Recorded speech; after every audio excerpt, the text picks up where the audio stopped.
बाद यहाँ पर आगे जो नेक्स्ट टॉपिक है वो है विच डेट्स। तो इसमें कौन कौन सी तारीखें इंपॉर्टेंट है या फिर तारीखों का इंपॉर्टेंट तारीखों का चयन किस तरीके से होता है, इस चीज को यहाँ पर हम समझने वाले हैं। यहाँ पर क्वेश्चन आपसे पूछा गया है, by what criteria do we choose a set of dates as important, यानी किसी भी तारीख को हम इंपॉर्टेंट घोषित कैसे करते हैं या फिर हम उसके लिए क्या क्राइटेरिया यूज करते हैं। तो देखिए, जो डेट हम सिलेक्ट करते हैं हिस्ट्री में, किसी भी डेट को हम important. Hi, I'm Nabamita. And I'm Abhishek. We are your master teachers at Vedantu. We are proud to announce yet another amazing edition of Vedantu's Scholarship Admission Test, or VEAS. Once in a lifetime opportunity to win up to 100% assured scholarship. VSAT is completely an online test with absolutely no registration fees. And no hustle of going to an exam center either. You can take the test from your home, from any mobile device. So what are you waiting for? Hurry up! Register for free right now.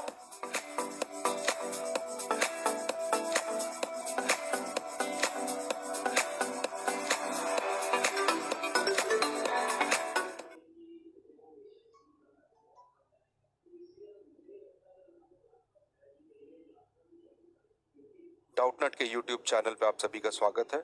आइए देखते हैं कि ये Doubtnut app आप अपने पढ़ाई पे कैसे इस्तेमाल कर सकते हैं। मान लिया आप मैथ्स पढ़ रहे हैं और आपको ये क्वेश्चन नंबर 9 में दिक्कत आती है। आप ऐप को खोलें, इस क्वेश्चन नंबर 9 पर फोकस करें और ये इसकी फोटो खींच लें, ठीक है। और इस क्वेश्चन नंबर 9 को यहाँ पर आपने सेलेक्ट किया। सिर्फ एक पिक्चर में एक ही क्वेश्चन भेजने की कोशिश करें और यहाँ पर आप बताएं कि ये जो भाषा है इस सवाल का आपके बुक में वो हिंदी है, ठीक है। और ये पूछे बटन पर दबा दें। फिर ये आपसे पूछेगा इसमें से कौन सा जो इमेज है, जो चित्र है, सीधा कौन है, उल्टा कौन है। आप सीधे पे क्लिक करें और ये खुद ब खुद आपके लिए आंसर निकाल कर आएगा। और आप ध्यान से देखें, जो पहला वाला क्वेश्चन था यही क्वेश्चन आपने पूछा था। इसके ब्लू बटन को नीले बटन को यहाँ पर हम दबाएंगे तो ये इसका एक वीडियो सोल्यूशन, ठीक है। आपको वीडियो के रूप में आपको इसका जवाब समझाया जाएगा।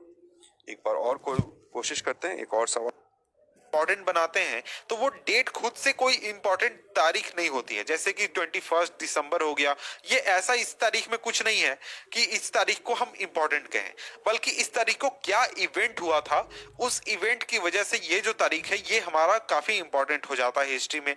और जो हमारा हिस्ट्री है उसमें डेट्स इसीलिए इंपॉर्टेंट होता है क्योंकि उस तारीख को कुछ इवेंट हुआ था। फॉर एग्जाम्पल, इंडिया आजाद हुआ था 15 अगस्त 1947 में। तो इस तारीख को इंडिया आजाद हुआ था, इसलिए ये जो तारीख है ये काफी ज्यादा इंपॉर्टेंट है। वहीं हम देखते हैं तो 13 अगस्त 16 अगस्त हमारे लिए इंपॉर्टेंट नहीं है क्योंकि हमारा जो देश है वो 15 अगस्त को आजाद हुआ था। तो इस तरीके से हम समझते हैं कि जो डेट है वो तभी इंपॉर्टेंट होता है जब उसके साथ कोई इवेंट जुड़ा हुआ हो और उस इवेंट का काफी ज्यादा इंपॉर्टेंस हो, यानी जितना इवेंट इंपॉर्टेंट होगा उतना ज्यादा तारीख भी हमारे लिए इंपॉर्टेंट होगा। तो देखिए, यहाँ पर आगे एक चीज और आपको समझाया गया है कि देखिए जो हिस्ट्रीज लिखे जाते हैं उसमें देखिए जो तारीखें हैं वो अलग अलग हिस्ट्रीज के लिए अलग अलग इंपॉर्टेंट होते हैं। फॉर एग्जांपल, अगर ब्रिटिश इंडिया के हिस्ट्री की बात करें तो उसमें जो तारीखें इंपॉर्टेंट हैं वो हमारे इंडियन हिस्ट्री के लिए इंपॉर्टेंट नहीं है। तो उस चीज को थोड़ा सा हम यहाँ पर समझ लेते हैं इस एग्जाम्पल के जरिए। तो देखिए, हिस्ट्रीज लिखी गए हैं ब्रिटिश हिस्टोरियंस द्वारा कि जो गवर्नर जनरल है उनके शासन काल के दौरान क्या क्या घटनाएं हुई। तो इसमें लिखा गया है गवर्नर जनरल्स के बारे में, जैसे कि वारेन हास्टिंग हो गए और इसके साथ जो लास्ट है लॉर्ड माउंटबेटन, इनके बारे में लिखा गया, यानी फर्स्ट से लेकर लास्ट तक, और इनके शासन काल के दौरान क्या क्या चीजें हुई, क्या क्या इवेंट हुआ, क्या क्या पॉलिसीज बनाए गए, तो सभी गवर्नर जनरल्स की यहाँ पर बात की गई है। तो देखिए, ये जो किताब लिखा गया है इसमें जो डेट्स इंपॉर्टेंट हैं वो इस हिस्ट्री के हिसाब से इंपॉर्टेंट है, इस किताब में जो इवेंट्स हुए हैं उसके हिसाब से इंपॉर्टेंट है। और अगर हम इस किताब को छोड़कर अगर हम अपना हिस्ट्री लिखने जाते हैं, मैं अगर अपने लाइफ पर हिस्ट्री लिखूं, अपने लाइफ की जीवनी लिखूं, तो उस मेरे लाइफ में जो जो इवेंट्स हुए हुए हैं वो तारीखें इंपॉर्टेंट हो जाता है। यानी मेरा बर्थ कब हुआ, मेरी शादी कब हुई, मेरे बच्चे कब हुए, इस तरीके के जो इवेंट्स हैं, ये जो तारीखें हैं, ये इंपॉर्टेंट हो जाते हैं। और इसीलिए हमें यहाँ पर ये समझना चाहिए कि जिस तरीके के हिस्ट्री को हम लिख रहे हैं उस हिसाब से हमारा जो डेट्स है वो इंपॉर्टेंट हो जाते हैं। तो यहाँ पर देखिए एक चीज यहाँ पर बताई गई है कि देखिए ये जो किताब यहाँ पर ब्रिटिश हिस्टोरियंस द्वारा लिखा गया है, इसमें सिर्फ जो गवर्नर जनरल्स थे उनके लाइफ के बारे में बात की गई है, उनके शासनकाल के दौरान क्या क्या इवेंट हुआ, कौन कौन सी पॉलिसीज उन्होंने बनाई, इन सभी चीजों को लिखा गया है। और इसके अलावा किसी भी चीज की बात यहाँ पर नहीं की गई है इस किताब में। और इस तरीके से पढ़ने पर ऐसा लगता है कि और भी जो चीजें हैं वो उतना इंपॉर्टेंस नहीं रखती हैं। तो यहाँ पर आपसे सवाल पूछा गया है कि क्या हम इस तरीके के हिस्ट्री को एक्सेप्ट कर सकते हैं या फिर हिस्ट्री को हम दूसरे फॉर्म में लिख सकते हैं, और लिख सकते हैं तो किस तरीके से लिख सकते हैं। तो देखिए इस पैराग्राफ में मेनली आपको ये चीज समझाने की कोशिश की गई है कि हम जिस चीज का हिस्ट्री लिख रहे हैं उस हिस्ट्री के हिसाब से डेट्स इंपॉर्टेंट हो जाते हैं। फॉर एग्जांपल यहाँ पर ब्रिटिश इंडिया की बात की गई और उसमें गवर्नर जनरल्स की बात की गई, तो इसलिए वहां पर गवर्नर जनरल्स के लाइफ में जो इवेंट हुए यानी उनके शासन काल के दौरान जो इवेंट हुए वो डेट्स जो थे वो काफी इंपॉर्टेंट थे।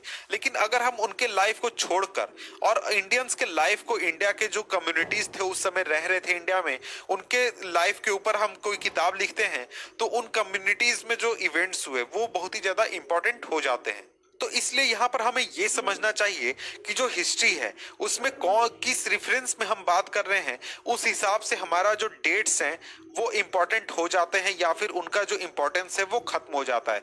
फॉर एग्जाम्पल यहाँ पर अगर हम ब्रिटिश इंडिया वाले किताब की बात करें, हिस्ट्री की बात करें, तो वहां पर बात की गई है गवर्नर जनरल्स की, और उसमें अगर हम इंडियंस के लाइफ को घुसाने की कोशिश करें, इनकी बात करने लगे, तो इनका जो लाइफ है वहां पर मैटर नहीं करता है या फिर एक तरीके से आउट ऑफ सिलेबस है, वो बाहर की चीज है, वो उसका वहां पर इंपॉर्टेंस नहीं है। उसी तरीके से हम इंडियंस के लाइफ के ऊपर कोई किताब लिखते हैं और उसमें अगर हम ब्रिटिशर्स के लाइफ इवेंट को हम जोड़ने लगे, किसी ब्रिटिशर्स के शासन काल में क्या हुआ ये हम जोड़ने लगे, तो वो जो चीज है वो भी आउट ऑफ सिलेबस है, वो बाहर की चीज है, वो उतना ज्यादा इंपॉर्टेंस किसी इंडियन के लाइफ में के लिए नहीं है।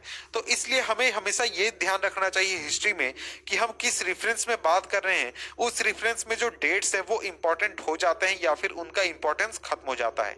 इसके बाद यहाँ पर जो नेक्स्ट टॉपिक है, हाउ डू वी पीरियोडाइज,